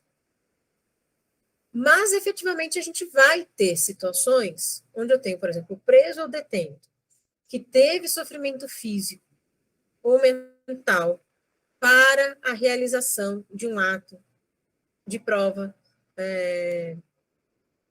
contra si mesmo, né? Que esteja sob a guarda de uma autoridade. Então, ainda você tem a questão da autoridade. Olha para o inciso 2º do artigo 1º da lei de tortura. Submeter alguém sob sua guarda, poder ou autoridade, com emprego de violência ou grave ameaça, novamente, mantendo, portanto, a configuração do 13 ali como possível, a intenso sofrimento físico ou mental como forma de aplicar castigo pessoal ou medida de caráter preventivo. Então, veja. Castigo pessoal ou medida de caráter preventivo.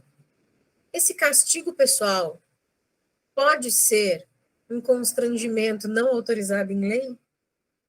Vamos lá para o artigo 13, inciso 2º, parte final. Tira a situação vexatória, que é bem típica do abuso de autoridade. Vamos para o constrangimento não autorizado em lei. Caráter preventivo, castigo pessoal, mediante violência ou grave ameaça, obviamente, não é algo autorizado em lei. Certo? Vamos imaginar que se trata de alguém que está sob a autoridade dessa pessoa. Como é que eu diferencio a tortura do abuso de autoridade? O grau de sofrimento a que foi submetida a pessoa. Então, quando eu falo da parte final do inciso 2º do artigo 13 da Lei de Abuso de Autoridade, eu não vou configurá-la se o sofrimento a que a pessoa foi submetida foi muito intenso.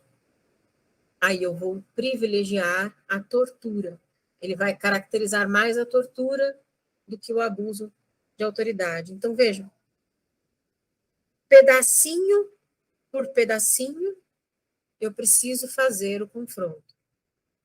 Essa intensidade de sofrimento, ela vai, esse termo, né, intensidade de sofrimento, como ele aparece, o sofrimento, mesmo sem o intenso, ele aparece no inciso 1º, né?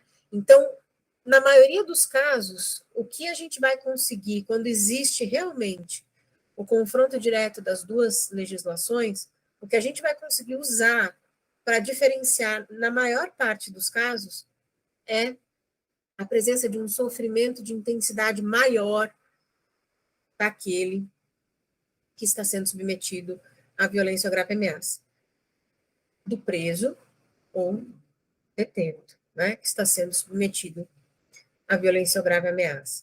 Quando existe esse confronto direto, portanto, das duas legislações.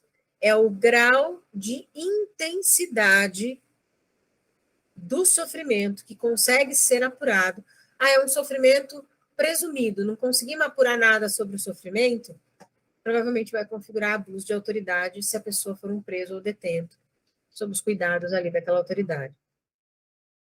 Se eu consigo determinar o nível, um sofrimento de um nível muito grande daquela pessoa, seja de nível físico ou mental, a partir do tipo de violência que ela sofreu, isso está muito mais ligado à ideia de tortura e ao texto da lei de tortura que menciona essa questão do sofrimento várias vezes, né? Nos dois incisos, no caso. Né? E no inciso 2º, falando ainda da presença de um intenso sofrimento. Então, eu só vou privilegiar a tortura quando eu tiver esses elementos relacionados ao sofrimento. Nos casos em que não é preso ou detento, eu vou privilegiar a lei de tortura de qualquer maneira, porque não está enquadrado diretamente aí no 13, o abuso de autoridade. Certo? Então, fora isso, algumas situações interessantes, né? O artigo 15 da Lei de Abuso de Autoridade é um artigo bastante curioso, bastante interessante, né? Você constranger o depoimento de alguém que não pode depor, né? Aquelas pessoas que têm proteção da lei para não depor, por conta da função do ministério, o padre, o médico, o psicólogo, né? Até o assistente social, em algumas situações, tem o dever de sigilo, né? E aí, para obrigar aquela pessoa a depor, você provoca uma situação de constrangimento, obviamente ilegal, né? Então, uma situação bastante sui generis da lei de abuso de autoridade, que aí não diz respeito ao preso ou detento, mas também não exige, a violência, por exemplo, né? Não impõe a ocorrência de uma violência. Fala de ameaça de prisão, né? Como forma de constrangimento, um tipo específico de ameaça, né? A essa pessoa que está livre e que tem um determinado dever de cunho profissional, né? Relacionado àquela situação que a impede moralmente ali de depor, né? E, já que estamos comparando as duas leis, a comparação em relação a alguns efeitos da condenação. A lei de tortura vai prever a perda do cargo, função ou emprego público e a interdição para o exercício pelo dobro do prazo da pena. A lei de abuso de autoridade vai prever em separada a inabilitação para o exercício de cargo, mandato ou função por um período específico de 1 a 5 anos, que o juiz precisa delimitar proporcionalmente em relação ao caso, a perda do cargo, do mandato ou da função pública também, né? Só que, nos casos da lei de abuso de autoridade, condicionados à ocorrência de reincidência. O mesmo tipo de previsão que a gente viu lá no ECA, vocês lembram lá da aula anterior do ECA, né? Também existe o mesmo tipo de vinculação, né? A reincidência lá para a perda do cargo, emprego ou função pública. Né? Muito bem.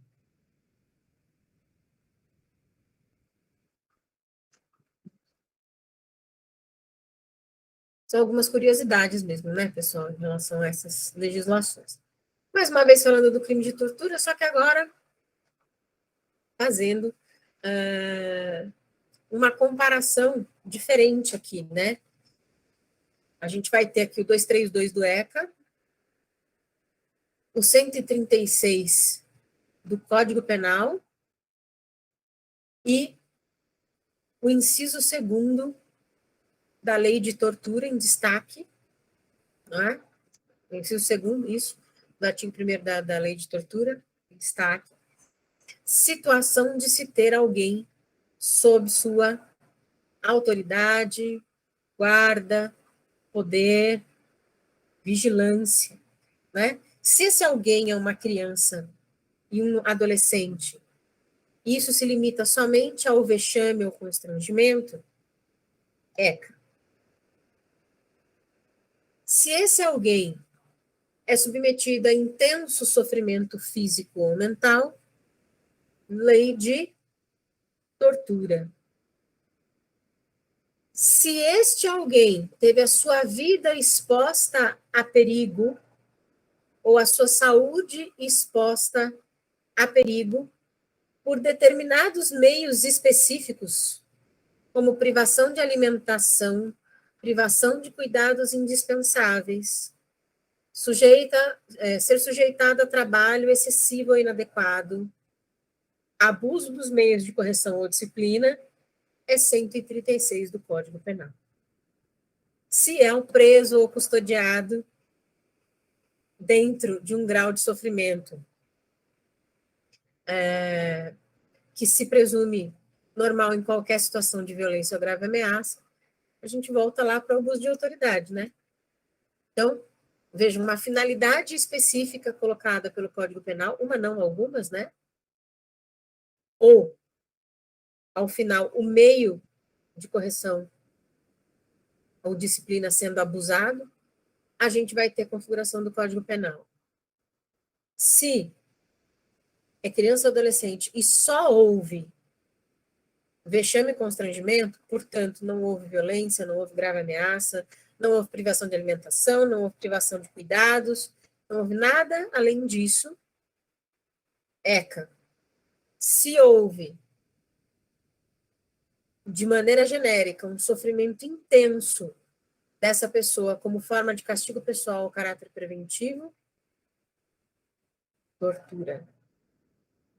Prova de sofrimento intenso, tortura. Então, veja, a tortura ela vai prevalecer a partir do grau de sofrimento detectado, certo? Porque ela também vai prever a situação de criança e adolescente, assim como o 136 vai prever a situação de criança e adolescente. Todos eles não, mas a tortura e o 136 podem estar relacionados à situação de um custodiado, né?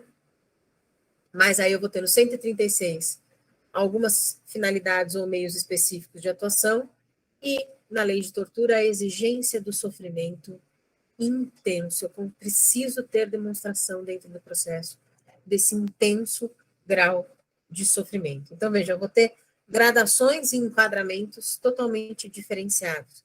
Se eu tenho sofrimento intenso, eu tenho uma pena de reclusão de 2 a 8 anos na tortura. Se eu tenho simplesmente a exposição da saúde, né, das condições de saúde da pessoa, porque ela foi privada de alimentação, eu tenho detenção de 2 meses a 1 ano. Se é uma criança ou adolescente, aquela pena inicial lá da tortura, ela ainda é aumentada de 1/6 a 1/3. Se é o 136, aumenta-se de 1/3 quando é menor de 14 anos. Então, não é para todas as crianças e adolescentes, é para menor de 14 anos. Certo? Então, patamares de pena bastante diferenciados para situações muito parecidas, onde eu vou precisar encontrar. Na prática, veja, nenhum desses artigos está revogado, nenhum desses artigos suplanta o outro, abrange o outro, mas, no caso concreto, eu preciso ver qual é a aplicação mais adequada, mais específica, do tipo mais adequado. Ok? Então, é preciso analisar em relação à tortura a intensidade do sofrimento, sempre olhar primeiro para o meio empregado, né, para eu conseguir verificar se eu estou falando de um crime que contém violência ou grave ameaça, se não, que tipo de ameaça, né, o resultado, né, se isso vai ter um resultado mais gravoso, como lesão, morte, constrangimento, exposição a risco da vida, da saúde, né? Só a exposição a risco é diferente do resultado morte. A gente vai ter ali também as situações de agravamento de pena para resultados mais gravosos. O motivo, eu queria fazer uma situação de correção ou disciplina, ou eu estou abusando da possibilidade de correção, né? Ou eu estou fazendo simplesmente por um castigo pessoal, um caráter preventivo, ou então, como aquela situação da lei de tortura, por uma questão racial, né? O que está me levando a realizar determinados atos? Então, em cada caso concreto, é preciso observar todos os fatores. Quem é a vítima? Exatamente a idade, né? Tem a questão do idoso, tem a questão da criança e do adolescente, em outros é menor de 14 anos. Se eu me utilizei de um determinado meio mais gravoso ou menos gravoso,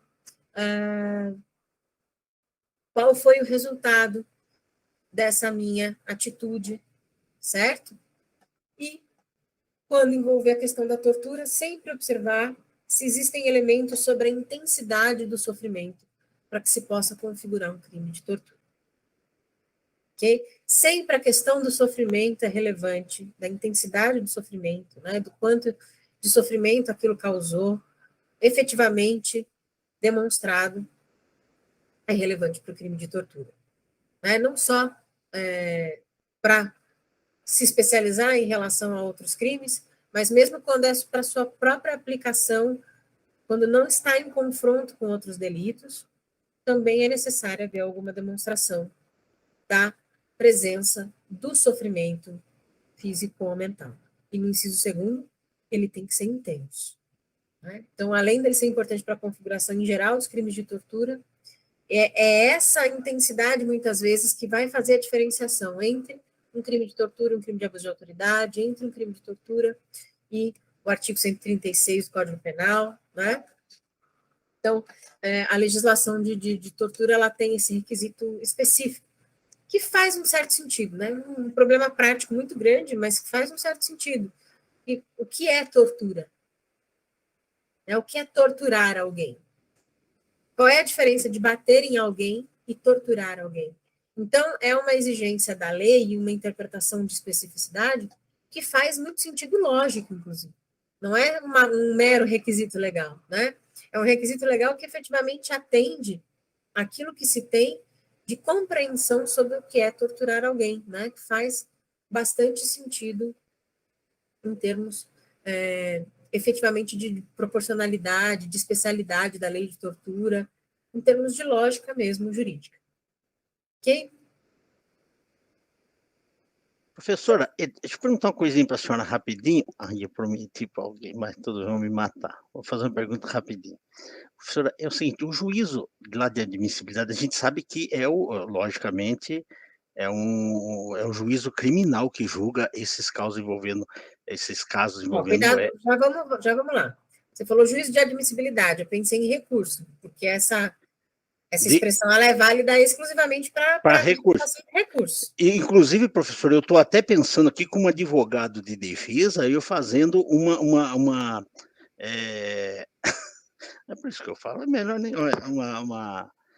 como é que fala liberdade provisória lá, professora? Olha, bom, mas tudo bem, não vamos falar sobre isso. Não, peraí, professora, não, eu passei muito na aula da senhora. Não, eu faço. Não, é que eu queria saber, professor, agora vou ser bem técnico e rápido. É que eu queria falar sobre o juiz criminal, né, de primeira instância, logicamente, que vai julgar esse crime, e como é que fica o juiz da infância e juventude, certo? Nessa, que eu presumo que seja uma ação incondicionada, né? Isso, o Ministério Público. De qual tipo de ação?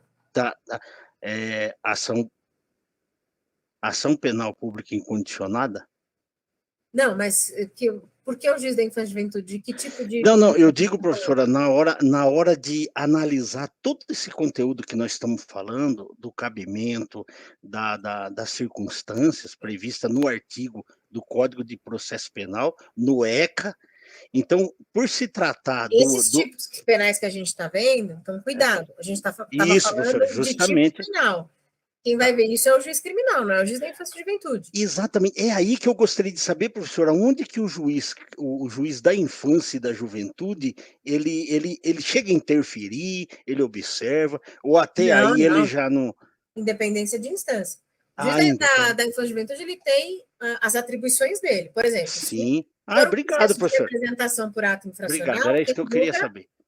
Isso. Se for um processo de representação por ato infracional, quem julga é o juiz da infância e juventude. O criminal não vai se meter nos dele no negócio dele. A mesma coisa, se é um crime lá do 243 do ECA, é o juiz criminal que vai julgar. O juiz da infância e juventude não tem nada a ver com isso, né? Porque está previsto dentro do ECA que é a infância e juventude. Infância e juventude é uma especialização de competência feita pelos tribunais, no sentido de que o ECA recomenda essa especialização, né, para tratar de questões relacionadas à proteção da criança e do adolescente. Então, os procedimentos previstos pelo ECA de maneira exclusiva, então, aqueles que são criados pelo ECA como ato infracional, é da infância e juventude. Situações envolvendo risco à criança e adolescente de maneira geral, ainda que não envolva, ou seja, a maioria deles não envolve ato infracional, então uma criança precisa ter sua guarda definida, que está uma órfã, né, que não tem quem cuide dela, precisa ter uma guarda definida. Quem vai cuidar disso? Infância e juventude. Inclusive, a gente tem a distribuição no seguinte sentido na nossa distribuição de competência. Se é o pai e a mãe brigando pela guarda da criança, a criança não está em risco. Se a criança não está em risco, é um juízo cível, não é nem o da infância e juventude que vai cuidar. Tá? Então, isso é pura competência, tá? Obrigado. O infância e juventude, ele cuida das crianças e adolescentes em risco. Perfeito. Que são as atribuições criadas especificamente pelo ECA. Perfeito. O ECA trazer matéria criminal não é uma criação do ECA, não é um instituto criado pelo ECA. O direito penal é algo que já existia. Então, quem cuida de crime é o juiz criminal. Ponto. Entendi. Tá? Inclusive, então, eu me preocupo... Dentro da lei, a natureza do instituto e o ECA, ele coloca nesse sentido o risco, né? Então, o risco da criança e do adolescente é muito relevante aqui para essa determinação de especialização.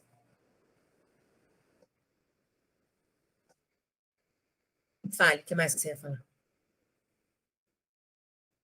professora, obrigado. Eu ia falar sobre até a preocupação que o cuidado que o legislador tem para esses tipos desses tipos penais, né? Então, que envolve o Estatuto da Criança e do Adolescente e envolve o Código Penal em si, né? Então, por isso que eu tive esse pensamento aí no meio dessa situação. Sim, o ECA é um estatuto. Então, ele é uma legislação que se propõe a reunir diversos temas de interesse das crianças e adolescentes. Ele é um estatuto, ele é quase um código, né? Ele é assim como a gente tem o Estatuto do Idoso, ele vai trazer ali uma série de disposições do interesse daquele grupo, certo? O ECA, quando entrou em vigor, ele promoveu alterações, por exemplo, na legislação, em outras leis, no próprio Código Penal, né? Então, dentro dessa legislação vão ser previstas normas das mais diferentes naturezas, mas sendo um estatuto, sendo uma legislação criada com uma